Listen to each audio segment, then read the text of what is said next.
70 বছর বয়সে বয়স্ক ভাতা পাইলাম না, আর সরকার আমাকে কি বাল দিব? আর কি যাওয়ার আছে এই দেশে?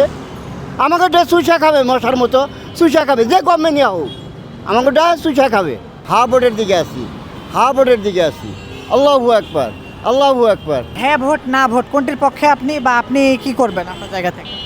এখন বিশেষ করে হ্যাঁ ভোট আর না ভোটের ভিতরে এখানে গণভোটের যখন করছে গভর্নমেন্ট, অনেক গভর্নমেন্টই তো দেখলাম এই বয়সে, তো 60-70 বছর বয়সে অনেক গভর্নমেন্টই দেখছি, কিন্তু কোনো গভর্নমেন্টের কাছে কোনো অবদান পাইনি, আর নিবও না। ভিক্ষা নেবো না, ভিক্ষা দিব সরকারের, ভিক্ষা দিব, কেন ভিক্ষা নেবো না? কথাটা বুঝতে পারছেন? 70 বছর বয়সে বয়স্ক ভাতা পাইলাম না, আর সরকার আমাকে কি বাল দিব? আর কি যাওয়ার আছে এই দেশে? আমাকে ডা চুষা খাবে, মশার মতো চুষা খাবে, যে গভর্নমেন্টই হোক আমাকে ডা চুষা খাবে। আমাদের দিকে তাকানোর মতো কেউ নেই, একমাত্র আল্লাহ ব্যতীত আমাদের তাকানোর মতো কেউ নেই। আপনার অভিমান কি না ভোটের দিকে যাচ্ছে? না, হ্যাঁ ভোটের দিকে আসছি আমি, হা ভোটের দিকে আসি, হা ভোটের দিকে আসি, হা ভোটের দিকে আসি।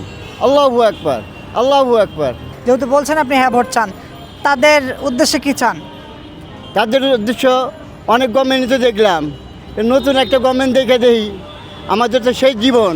একটা নতুন গভর্নমেন্ট যদি আমাদের নতুন আলোকিত দেখায়, আমাদের পরজন্মকে যদি একটা আলোকিত দেখায়, সেই অপেক্ষায় আমরা আছি এবং থাকবো ইনশাল্লাহ, ইনশাল্লাহ, ইনশাল্লাহ।